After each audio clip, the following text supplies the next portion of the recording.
Year की 21 फरवरी से संबंधित जितने इंपॉर्टेंट क्वेश्चन हैं वो इस वीडियो में हम कवर करने वाले हैं। तो देखते हैं कुछ इंपॉर्टेंट पॉइंट के बारे में कवर करते हैं। देखिए जैसे फर्स्ट पॉइंट क्या आप तरफ याद रखेंगे। देखिए पहला पॉइंट क्या गया था, मुंबई में जल टैक्सी सेवा को हरी झंडी दिखाकर रवाना किया गया। तो आप देखिए ध्यान से, ऊपर पूछा जाएगा कहाँ पर जल टैक्सी, मतलब जो जल के अंदर भी टैक्सी की शुरुआत की है तो वो कहाँ पर चली है, मुंबई में उसकी शुरुआत की गई है। देखिए केंद्रीय बंदरगाह, नौवहन व जल मार्ग आयुष मंत्री कौन है हमारे इनके, सर्बानंद सोनोवाल। मैं आपसे पूछूं ऐसे केंद्रीय बंदरगाह, नौवहन, जल मार्ग, आयुष मंत्री आपसे कोई पूछने लगे तो आप क्या बताएंगे, सर्बानंद सोनोवाल। इन्होंने क्या करा, मुंबई के जो महाराष्ट्र के नागरिकों के लिए सबसे प्रतिष्ठित जल टैक्सी वर्चुअल के रूप में हरी झंडी दिखाई और water taxi domestic cool terminal DCT, जैसे बसों के लिए होता है IST, ऐसे DCT की शुरू हुई और नेरुल, बेरापुल, एलिफेंटा द्वीप, जेनाटी के नज़दीक स्थानों को भी ये जोड़ेगी। और ये एक सेवा जो आरामदायक तनाव मुक्त यात्रा का वादा करती है और इसमें समय की बचत भी होगी और ये पर्यावरण के अनुकूल भी है। तो आपसे पूछा जाएगा कहाँ पर जल टैक्सी की शुरुआत की गई, तो आप बताएंगे मुंबई में। मुंबई कहाँ, मतलब महाराष्ट्र में। और किसने की है, तो जो हमारे केंद्रीय बंदरगाह, नौवहन, जलमान या फिर आयुष मंत्री जो है सर्बानंद सोनोवाल, इन्होंने इसको झंडी दिखाई है। तो आप इसका आंसर याद रखेंगे कहाँ पर है, ये मुंबई।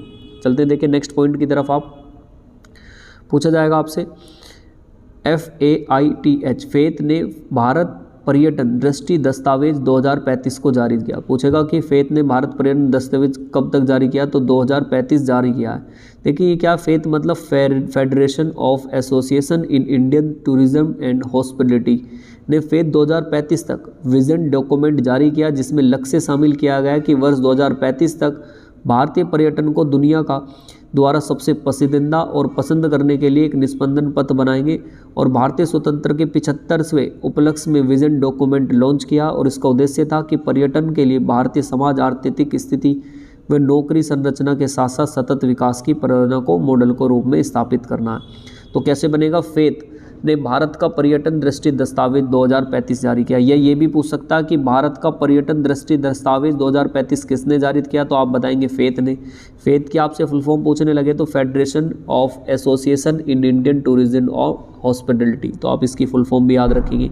चलते देखिए नेक्स्ट पॉइंट की तरफ। हरियाणा पुरुष और केरल महिला टीम ने सीनियर नेशनल वॉलीबॉल चैंपियनशिप जीती। तो इंपॉर्टेंट रहेगा, सीनियर नेशनल वॉलीबॉल चैंपियनशिप किसने जीती, तो आप बताएंगे हरियाणा पुरुष और केरल महिला टीम ने जीती है। पुरुषों में हरियाणा में और महिला में किसने, केरल टीम ने ये जीती है। चलते देखिए नेक्स्ट पॉइंट की तरफ। CWC और ICED ने रुड़की के विकास में सहयोग दिया। तो आपसे पूछेगा कि CWC और IIT रुड़की ने ICED के विकास में सहयोग किया। तो पूछेगा ICED के इसमें किस किस ने सहयोग किया, तो आप बताएंगे CWC और IIT रुड़की ने उसके विकास में क्या किया, सहयोग किया, मतलब उस तरीके कैसे इसको मिलकर ये चलाएंगे आगे। चलते देखिए नेक्स्ट पॉइंट की तरफ। RBI विदेशी प्रेक्षण के दैनिक रिपोर्टिंग हेतु नेफ्टी और रिट्स में बदलाव किए गए। तो पूछेगा RBI ने हाल में ही किस में बदलाव किए हैं, तो आप याद रखेंगे NFT में बदलाव किए और RTGS में बदलाव किए। बैंकों से संबंधित है ये, उनके लिए बदलाव किए गए। चलते देखिए नेक्स्ट पॉइंट की तरफ। IIT कानपुर ने कोयले और खनिजों के परिवहन हेतु ऊर्जा कुशल प्रणाली विकसित की। पूछेगा हाल में ही किस IIT ने कोयले व खनिज के लिए ऊर्जा कुशल की प्रणाली विकसित की है, तो आप बताएंगे IIT कानपुर। किसने की है, IIT कानपुर ने की है। तो ये इंपॉर्टेंट क्वेश्चन रहेगा। चलते देखिए नेक्स्ट पॉइंट की तरफ। देखिए कुछ डेली कर्व के अवेयर में देखते हैं ऑब्जेक्टिव टाइप क्वेश्चन की तरफ। जैसे भारत में निर्मित प्रथम क्रूज शिप का क्या नाम है, तो ये इंपॉर्टेंट रहेगा। भारत में निर्मित प्रथम क्रूज शिप है जिसका क्या नाम है, गंगा विलास। क्या नाम है इसका, गंगा विलास। इसका A ऑप्शन हो जाएगा, गंगा विलास। देखिए ये क्या, MV गंगा विलास भारत में निर्मित, मतलब पहली बार हुआ जो नदी में मिलकर एक क्रूज का हमने बनाया और जनवरी 2022 में प्रधानमंत्री ने इसे हरी झंडी दिखाई थी। गंगा विलास दुनिया में अपनी तरह सबसे लंबा मोटर वेसल भी है और ये भारत में निर्मित होने वाला पहला क्रूज शिप एक महत्वपूर्ण है। ये कई नदियों प्रणाली के साथ लंबे नौकायान में विश्व रिकॉर्ड के रास्ते पर है और वाराणसी से 39 दिन बाद ये बांग्लादेश से असम में प्रवेश कर जाएगा। मतलब देखिए इंपॉर्टेंट पॉइंट क्या है कि भारत में निर्मित पहला क्रूज शिप। तो एक तो पहली इंपॉर्टेंट पॉइंट ये हो गया कि भारत में निर्मित है क्रूज शिप और ये किसने चलाया था, तो नरेंद्र मोदी ने। क्या नाम है इसका, गंगा विलास। और ये लगभग 39 दिन बाद बांग्लादेश से कहाँ पर आ जाएगा, ये असम में प्रवेश करेगा। चलते देखिए इसके बाद नेक्स्ट क्वेश्चन नंबर 2 की तरफ। क्वेश्चन नंबर 2 में क्या कहता, कपड़ा मंत्रालय के टेक्नोटिक्स 2023 कार्यक्रम का मेजबान शहर कौन रहा? तो आप इसका आंसर बताएंगे, ऑप्शन नंबर बी हो जाएगा मुंबई। मतलब क्या टेक्नोटेस्ट 2023 क्या, तो 2047 तक भारतीय तकनीकी वस्त्रों में कल्पना कपड़ा मंत्रालय का किस तरीके से डिजाइन करना, कैसे फेडरेशन करना, तो उसके लिए था। तो पूछेगा कपड़ा मंत्रालय टेक्नोटेक्स 2023 ने कार्यक्रम में कौन सा शहर मेजबान रहा? तो आप आंसर बताएंगे मुंबई।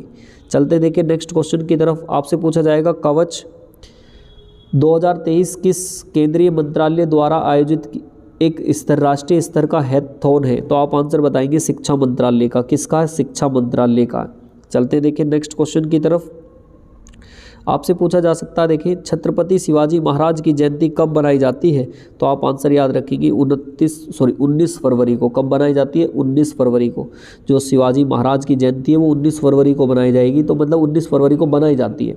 छत्रपति शिवाजी का जो जन्म हुआ था, अगर जन्म की बात कर ले तो इनका कब हुआ था? 1630 में हुआ था। इनका जन्म कब हुआ था? 1630 में हुआ था। पूछ सकता है कि आपसे इसका जन्म कहाँ पे हुआ था, मतलब शिवाजी का जन्म आपसे पूछने लगे कि हुआ, तो ये तो पता लग गया कि 29 फरवरी 1630 को हुआ। अगर पूछने लगे हुआ कहाँ पे था, तो आप बताएंगे शिवनेरी के दुर्ग में हुआ था। कहाँ पे हुआ था? शिवनेरी के दुर्ग में हुआ था। तो शिवनेरी के दुर्ग में हुआ था कब? 19 फरवरी 1630 को शिवनेरी के उसमें हुआ था। इनके पिता का नाम भी पूछ सकता आपसे, शिवाजी के पिता का नाम, तो आप याद रखेंगे सहाजी भोसले। क्या नाम था? सहाजी भोसले। क्या नाम था इनके पिताजी का? सहाजी भोसले था। ठीक। नेक्स्ट आपसे इसकी माता का नाम भी पूछ सकता, अगर शिवाजी की माता का नाम याद भी रखेंगे आप, तो इनका नाम था जीजाबाई। क्या नाम था इनका? जीजाबाई। इनकी माता का नाम था जीजाबाई। चलते देखिए नेक्स्ट क्वेश्चन की तरफ। पूछा जाएगा हाल आधार से संबंधित प्रश्नों को हल करने के लिए UIDAI द्वारा कौन सा AI चैटबॉट लॉन्च किया गया है? तो आप आंसर याद रखेंगे कौन सा किया गया? आधार मित्र। कौन सा किया गया? आधार मित्र। इंपॉर्टेंट है, पूछा जा सकता। तो UIDAI द्वारा कौन सा ऐप लॉन्च किया गया? तो आप बताएंगे आधार मित्र द्वारा। चलते देखिए नेक्स्ट क्वेश्चन की तरफ। रेलवे ने भारत के गौरव डिलक्स AC टूरिस्ट ट्रेन की शुरुआत कहाँ से की? तो आप आंसर बताएंगे नई दिल्ली। ए ऑप्शन हो जाएगा। रेलवे ने Bharat deluxe AC tourist train की शुरुआत कहाँ पे की है? तो आप बताएंगे दिल्ली में की है। चलते देखिए इसके बाद नेक्स्ट क्वेश्चन की तरफ। किस देश की पहली मंत्री निकोला स्टर्जन ने इस्तीफा दे दिया है? तो आप आंसर बताएंगे किसने दे दिया? स्कॉटलैंड की है। स्कॉटलैंड की मंत्री है निकोला स्टर्जन ने अभी क्या दे दिया? इस्तीफा दे दिया।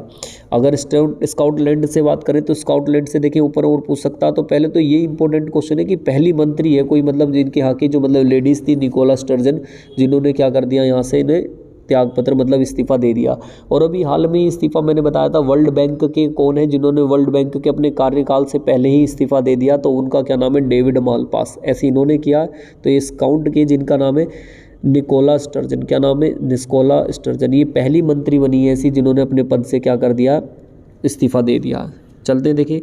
और अगर पूछे कि किस वजह से दिया, तो उन्होंने थकान का हलावा दिया कि मैं थक जाती हूँ इस वजह से लंबे समय पर, अब मैं इस काम को नहीं कर सकती, तो इसलिए उन्होंने इस समय पर ये क्या कर दिया? इसको त्यागपत्र दे दिया। चलते देखिए नेक्स्ट। पूछा कि कौन सा बैंक UPI और रुपए पे क्रेडिट कार्ड को एकत्रित करने का निजी का पहला बैंक बन गया? तो आप बताएंगे HDFC बैंक। कौन सा हो जाएगा? HDFC bank. कौन सा बैंक UPI पर रुपए क्रेडिट कार्ड को एकीकृत करने वाला निजी क्षेत्र का पहला बैंक बन गया? तो आप बताएंगे HDFC बैंक बन गया। चलते देखें नेक्स्ट क्वेश्चन के 9 की तरफ। 9 में क्या कहा गया? फरवरी 2023 में सेना के नए उप प्रमुख VCOAS के रूप में किसे नियुक्त किया गया? तो आप आंसर बताएंगे ऑप्शन नंबर डी हो जाएगा, lieutenant general MV Suchendra Kumar. क्या नाम है? MV सुचेंद्र कुमार। चलते देखिए नेक्स्ट क्वेश्चन की तरफ। पूछा जाएगा फरवरी 2023 को गृह मंत्रालय भारत सरकार ने किस संगठन को आतंकवादी संगठन के रूप में नामांकित किया है? तो आप आंसर बताएंगे ए और बी दोनों, खलिस्तान टाइगर फोर्स को और जम्मू कश्मीर गजनवी फोर्स को किया है। चलते देखिए इसके बाद नेक्स्ट क्वेश्चन की तरफ।